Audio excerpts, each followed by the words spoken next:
Hi kids, welcome and we are back again for our week 2 for our English lesson. And how's your first week of school? I hope you're doing well and good. And for this week, for English 5, we're going to talk about sound devices and figures of speech. So are you ready? So let's have our lesson and let's get rolling. All right, so for our learning competencies, we have here our learning objectives. So first, we're going to define the following sound devices and figures of speech used in literary text and identify onomatopoeia, alliteration, assonance, consonants, similes, metaphors, and personifications used in a selection. So we're going to have a wide range of figures of speech. So before, very we only discuss and learn 4 figures of speech. The most common one, which is the simile, the metaphor, the personification, and the hyperbole. But now we're going to expand our learning, so we're going to learn more figures of speech and how they were used in a selection. Okay, so let's have our day 1. But first, let's find out what's that sound. Okay, so have you heard a cow, an alarm clock, a frog, a goat, a doorbell, a bird, a pig, or a chicken? Alright, so have you heard these animals and things? So what's that sound? Alright, okay. And of course, we have here some guide questions. So what would the world look or feel like if there are no sounds? Of course, there is a lot of silence. Silence, especially, or we can relate that when we are having a recitation. When your teacher is having a recitation, we can feel, no, nararamdaman natin ng napakatinding katahimikan. So that is what the world would look like and feel if there are no sounds. Now, why do you think sounds are important? Bakit ba mahalaga ang mga tunog sa ating paligid? So for one, they gives us kumbaga mas nagiging buhay or lively yung ating paligid, 'di ba? And for some, sounds makes them relax, 'di ba? Yung iba nare-relax sila kapag may tugtog or kapag naririnig nila yung huni ng ibon or kapag naririnig nila yung lagaslas ng tubig. So ito yung nakakapagbigay sa kanila ng calmness, hindi ba? And then what other sounds coming from nature and machine that you know? So aside from, yun yung nabanggit natin kanina, hindi ba? So aside from the birds chirping, we also have the flow of water. Ano pa? Yung pagaspas ng hangin, yung naririnig natin yung bukod sa nakikita natin na nagsisway yung mga leaves and flowers, ay naririnig rin natin yung kanilang pagaspas, hindi ba? So those are the things or the sounds coming from nature and from machine. How about from the machine? Okay, we can have, for example, yung for some, yung kapag nagta-type sila, kaya di ba nauuso ngayon yung keyboard, yung mga aesthetic keyboard na talaga namang matunog kapag nagta-type ka. And for some, that makes them more eager, no? Mas ginaganahan silang magtrabaho kapag lumalagitik talaga yung pagtipa nila sa kanilang mga keyboards. Okay, and one thing more is, for example, yung train, no? Kung may mga train pa sa inyo, so that would be one. Ano pa, and other sound ng mga machine or common machines sa paligid natin. Alright, so what's that sound? The sounds we hear from nature and man-made things can also be read in different can also be read in different pieces of literature. So these are called onomatopoeia or onomatopoeia, so whatever you like. Alright? So we have here figures of speech, but first, let's twist your tongue. So we have here some tongue twisters that you can try. Okay? So let's try kung hindi magtutwist ng aking dila. So for one, we have ayan na. She sells seashells by the seashore. Okay? How can a clam cram in a clean cream can? Peter Piper picked a peck of pickled peppers. Then we have Fuzzy Wuzzy was a bear. Fuzzy Wuzzy had no hair. Fuzzy Wuzzy wasn't very fuzzy, was he? And then we have Betty bought some butter, but she said this butter's bitter. If I put it in my batter, it will make my batter bitter. So she bought some better butter, better than the bitter butter, and it made her batter better. Okay, so isa sa mga tongue twister na natatandaan ko is when I was in grade 4. Then Moses supposes his toes are roses, but Moses supposes erroneously. For Moses knows his toes aren't roses, for Moses supposes his toes to be. Okay, so these tongue twisters can help us develop yung ating pagsasalita, yung speech at the same time, yung ating memory, no? How we pronounce the words correctly, and then yung speech natin. So it is also a good way on how we practice, no, kapag nagsasalita tayo. So you can also try more tongue twisters so you can have this as your motivation before you start with your lesson, especially if it is connected with the lesson. Alright, so let's now unlock our content vocabulary. So match the figures of speech in column A with their corresponding descriptions in column B. Okay, so we have here alliteration, hyperbole, simile, personification, metaphor, assonance, consonance, and onomatopoeia. So try to match column A to column B. And don't worry if you got a wrong answer for this, because later on we're going to discuss and let's have a deeper discussion regarding figures of speech. Okay, so for unlocking difficulty, we have here the answer key.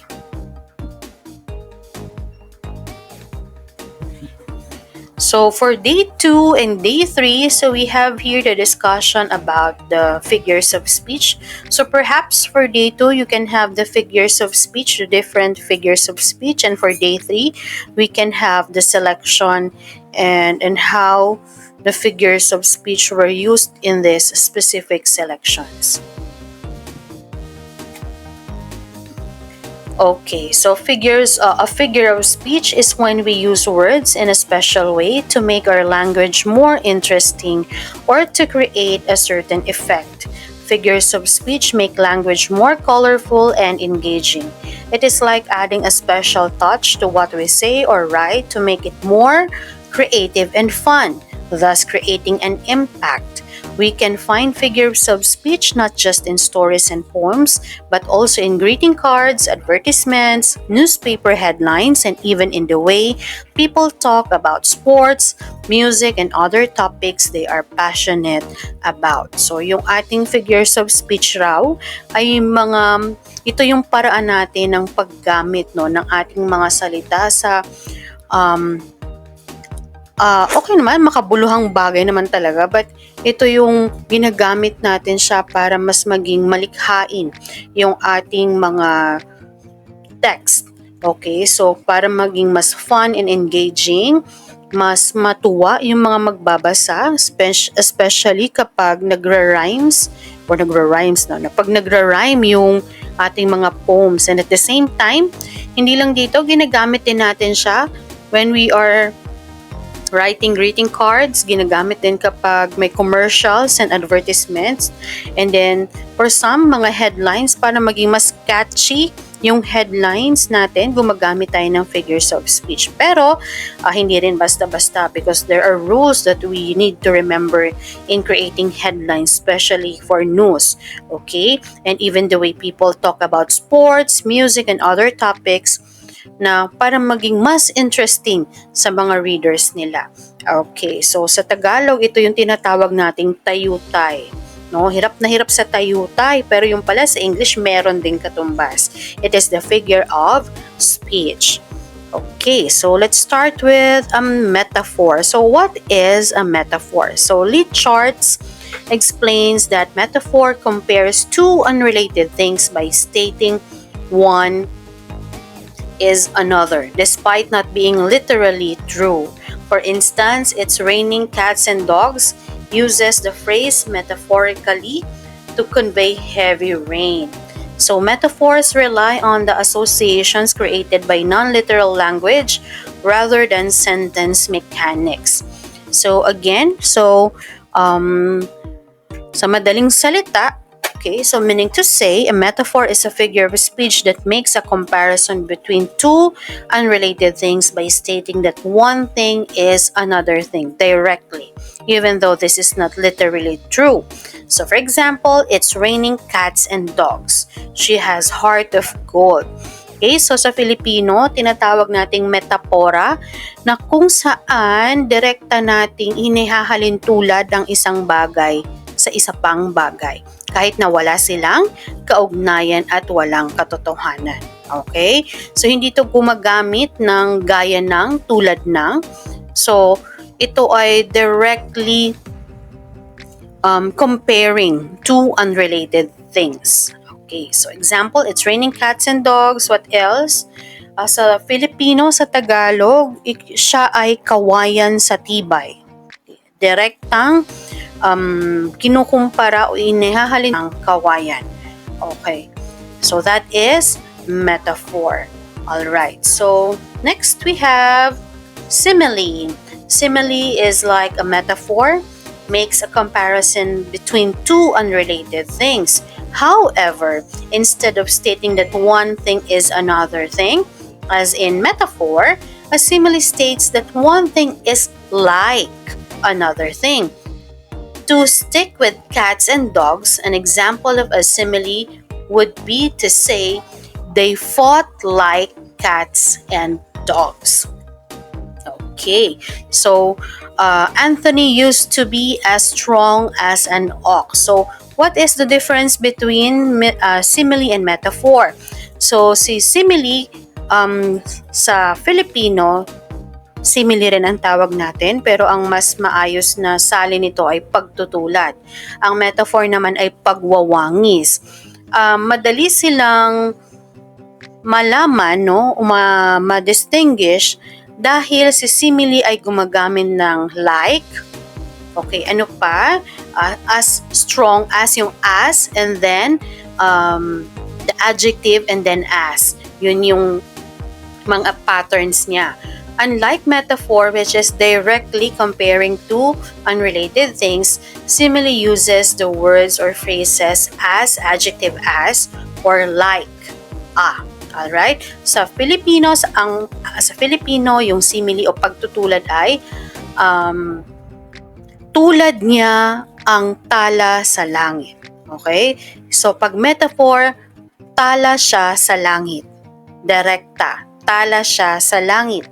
Pero kapag simile, siya ay kapara ng tala sa langit. Okay? So, pag metaphor, she's a star at night. Kapag simile, she's like a star at night. Diba? Yun yung kanilang difference. So, both are comparing two things, but simile uses the word like or as plus adjective plus as. Okay. While metaphor directly compare two different things. Okay, so for example, for simile, they fought like cats and dogs, and Anthony used to be as strong as an ox. Alright, so we have the hyperbole or yung sa Tagalog, pagmamalabis. A hyperbole is an intentional exaggeration of the truth used to emphasize the importance of something or to create a comic effect. An example of hyperbole is to say that a backpack weighs a ton. No backpack literally weighs a ton, but to say my backpack weighs 10 pounds does not effectively communicate how burdensome a heavy backpack feels. Once again, this is a trope because its effect comes from understanding that the words mean something different from what they literally say. Okay, so a hyperbole is an intentional exaggeration of the truth used to emphasize the importance of something or to create a comic effect. Okay, so hyperbole or pagmamalabis, exaggeration, ine-exage natin yung mga bagay-bagay. So for example, I've told you a million times. So sinabi mo ba talaga yon ng milyong beses sa kanya? But what he or she really meant is that paulit-ulit niya nang sinabi sa iyo yon, but hindi mo pa rin mag-gets. And then another example is, I haven't seen you in ages. Okay, so grabe, no? Parang meaning to say, of course, hindi naman literal na from ice age to metal age ay hindi niya talaga nakita. But what he meant is that napakatagal na hindi niya nakita, for example, yung kanyang kaibigan. So when we say hyperbole, exaggeration, exage. Sa Filipino, pagmamalabis, gabundok ang kanyang labahan. Ibig sabihin kasing taas na yung bundok yung kailangan niyang labhan. So may ganun bang klaseng labahan? Meron bang ang labada ng nanay nyo ay kasing taas ba talaga ng Mount Apo? Syempre hindi. Ang ibig lang sabihin ay sobrang dami ang kailangang labhan na damit. So that is pagmamalabis, or yun ay pagmamalabis, o in English we call that hyperbole. Okay, so next we have alliteration. Alliteration, the same sound repeats in a group of words, such as the B sound in Bob brought the box of bricks to the basement. Alliteration uses repetition to create a musical effect that helps phrases to stand out from the language around them. Okay, so in short, alliteration is the use in speech or writing of several words close together which all begin with the same letter or sound. So a while ago, yung binigay nating example is most of the words started with the letter B. So another, mostly nakikita natin ng alliteration in yung katulad ng ginawa natin kanina sa mga tongue twisters. So we have here some examples. So Peter Piper picked a peck of pickled peppers. And then Fuzzy Wuzzy was a bear. Fuzzy Wuzzy had no hair. Fuzzy Wuzzy wasn't very fuzzy, was he? Okay, so yung words are yung, for the first one, yung Peter Piper, most of the words started with the letter P and yung sound of P, while on the second example is the sound of F, W, and Z. Alright, so that is alliteration or alliteration sa Filipino. Next, we have assonance. Assonance is a literary scheme where vowel sounds repeat in nearby words like the E in the squeaky wheel gets the grease. Similar to alliteration, it creates a musical effect through sound repetition rather than altering word meanings. Okay, so for assonance, what do we need to remember is that it's a literary technique where the same or similar vowel sound is repeated. So vowel sound meaning to say A, E, I, O, U. So go slow over the road. Do good, have good. Okay, so yung sound na-emphasize dito ay ang vowel sound. Okay, so of course, kapag may vowel sound, we also have the consonant. Now, we call that consonance. Consonance is a figure of speech where the same consonant sound repeats within the group of words, such as in traffic figures on July 4th to be tough. So it focuses on the repetition of sounds, not letters. So mas na-emphasize yung sounds rather than the letter itself, and does not require the words to be adjacent. Consonant sounds can appear at any position in the words and in stressed or unstressed syllables. So, consonants is the repetition of the same consonant sounds in words that are close together in a line of text or a phrase. So, for example, yun nga, traffic figures on July 4th to be tough. Okay, so we also have onomatopoeia. So it's a figure of speech in which words evoke the actual sound of the thing that they refer to or describe. The boom of a firework exploding, the tick-tock of a clock, and the ding-dong of a doorbell are all examples of onomatopoeia. So one thing, what else? Choo-choo-choo-choo-choo.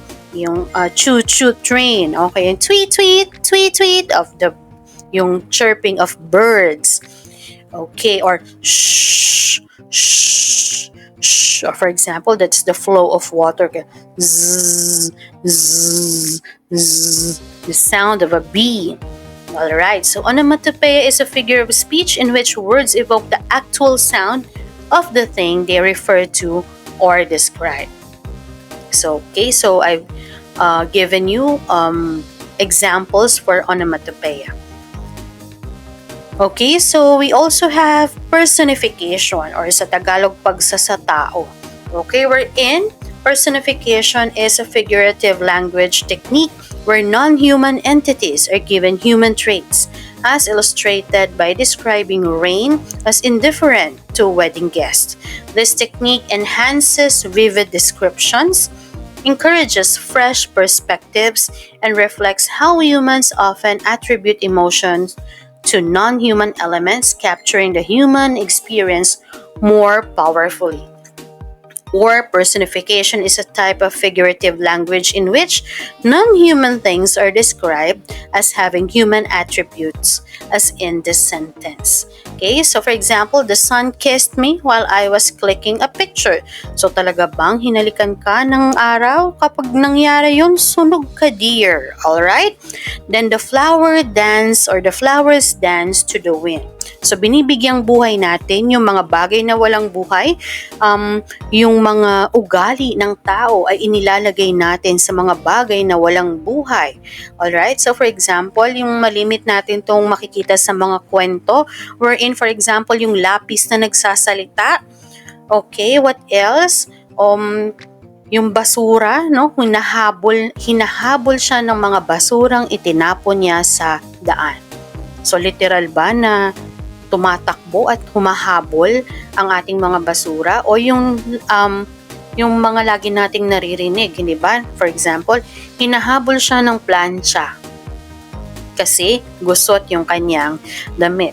Okay, so when we say personification or pagsasatao, yung mga bagay or non-living things, mga bagay na walang buhay, ay binibigyang buhay natin, at gayon din, binibigyan natin sila ng katangian ng para sa tao. So for example, if you want to make a point, or for example, you're trying to teach a child in a fun way na ma-enjoy niya at magiging how do you say that? Yung kumbaga mas maintindihan niya.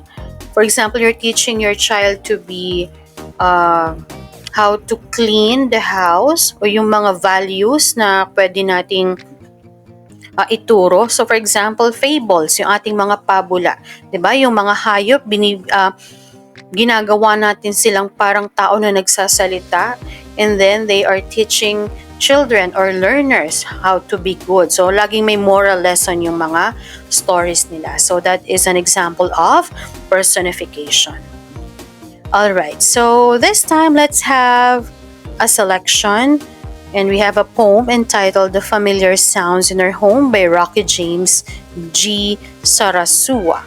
Okay, so before I sleep at night, my mama would shh, shh, shh, While asleep, they hear me zzz, zzz, zzz. When I wake up, the white rooster will crow tik-tilaok, tik-tilaok, tik-tilaok. Our cows would maa, maa, maa.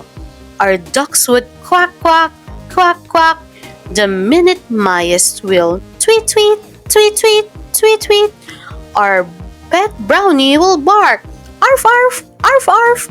These are the sounds that I listen to every morning. For the breakfast, my mama would heat up a kettle for their coffee. The whistling sound signals that the water is boiling hot as the sun. The crunchy cereals I bite munch, the excited egg in the pan sizzles, and a burp burp burp means that I'm full. In silence, the sad shiny silver clock sounds tick tock, tick tock. Mama's vivacious vacuum cleaner thuds. The fabulous flower garden has buzzes from the bees. The birds chirp in the distant trees. When the sun sets, my energy resets. It's time to rest like a king. When the moon appears lively and sweet, I am all ears. For the stories my mama will tell, for me to feel very well. And before I sleep at night, my mama would shh, shh, shh. While asleep, they hear me zzz, zzz, zzz. Okay, what a beautiful poem. All right. Okay, so let's have some guide questions. So let's have a brief answers for based in the poem The Familiar Sounds in Our Home by Rocky James G. Sarasua. So what sounds does the poet hear every morning? So he hears the rooster crowing and farm animals making noise. And how does the writer describe the sounds of the rooster and the farm animals? So the rooster crows loudly and the farm animals create a noisy but lively atmosphere. And given the sounds that they make, what does the whistling sound in the poem signify? So it signifies that perhaps his papa is ready for work and the water is boiling and as hot as the sun. Describe the breakfast scene. What sounds are associated with breakfast? So the breakfast scene includes the clinking of plates and cups, perhaps the excited egg, yung nandun na sa pan, and perhaps the cheerful chatter from family members. Now, what does the sad, shiny silver clock sound? Tick-tock, tick-tock. So it means or it represents the passing of time, and perhaps it's time for him to go to school and to do other things, or it's time to end his breakfast and start another routine. Now, how is the vacuum cleaner described? What sound does it make? So the vacuum is loud and makes a vroom, vroom sound as it moves around and clean the house. What sounds can be heard in the fabulous flower garden? So the buzzing of bees, the chirping of birds, perhaps they can also hear rustling leaves in the garden. And what natural sounds are mentioned in the last stanza? Okay, perhaps some crickets chirping and the gentle blowing of the evening wind. And at the same time, his mama is telling him to sleep, and then now after a while dahil naghihilik na siya, so nakatulog na siya ng mahimbing. How does the writer describe the transition, okay, from day to night?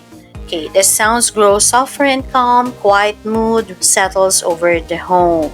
Okay, and from yung shh sound to yung pag-iingay, no? Pag nag-start na mag-ingay yung mga animals, no, around the house.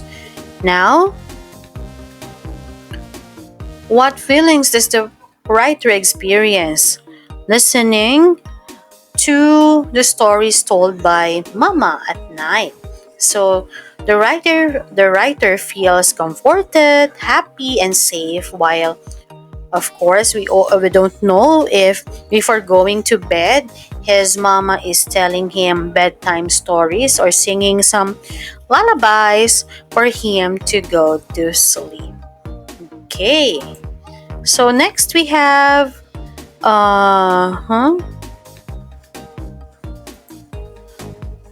now let's have The Trees. It's a very popular poem. Trees by Joyce Kilmer.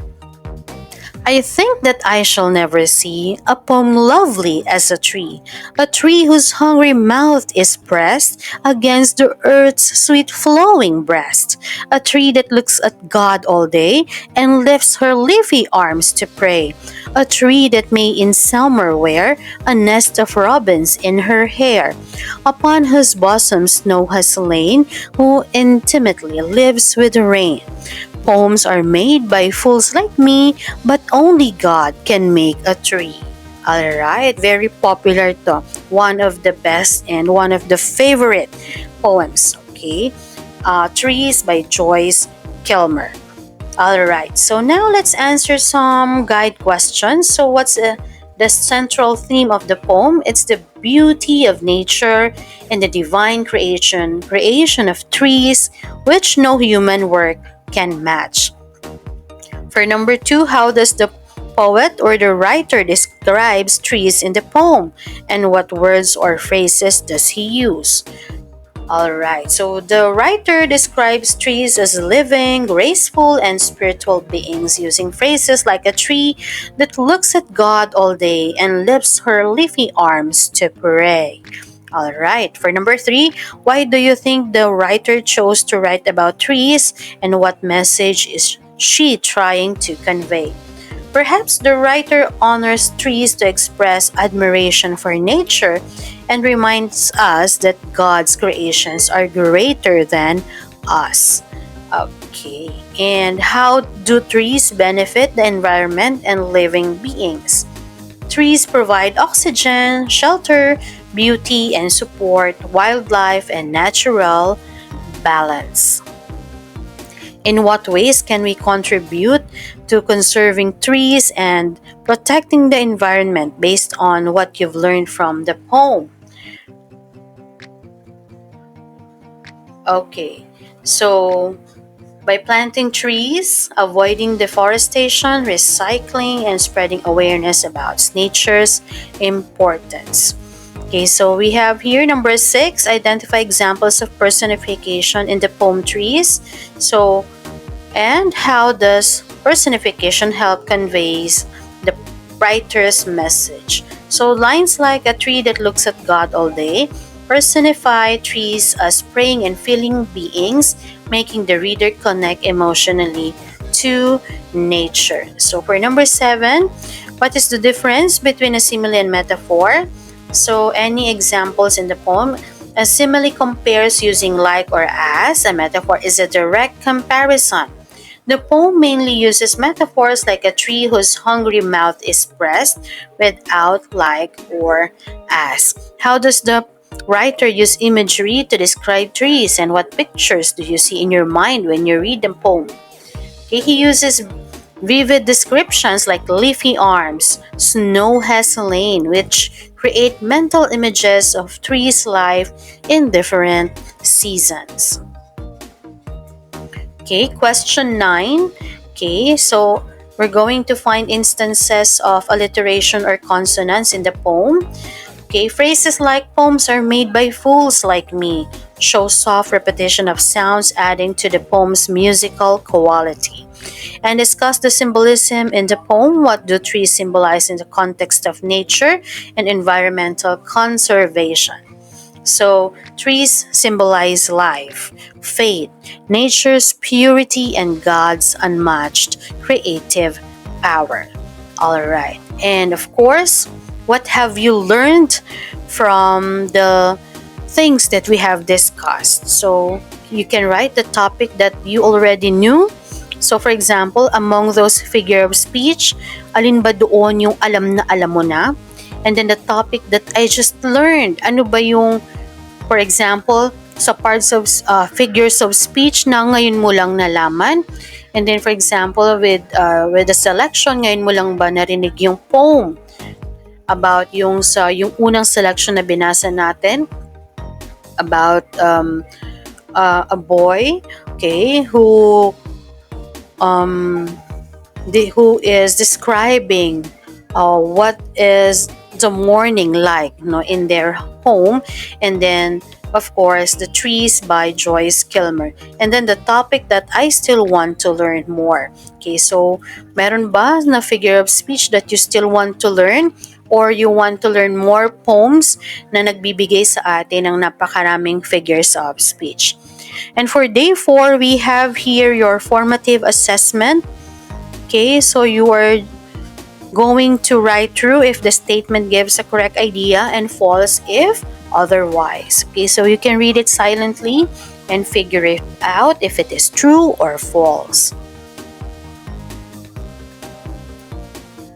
All right, and then you can now check your work if you got correct answers for our formative assessment.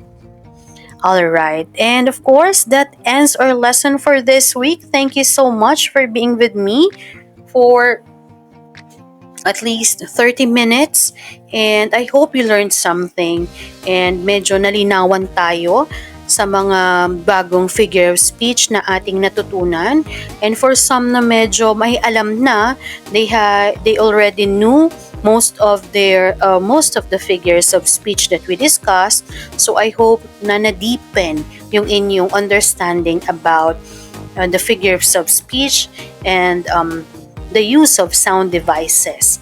All right, so thank you so much. This is Teacher Isa, and I hope to see you again, and I hope you'll be with me again next week for our next lesson in English 5. So don't forget to like and subscribe.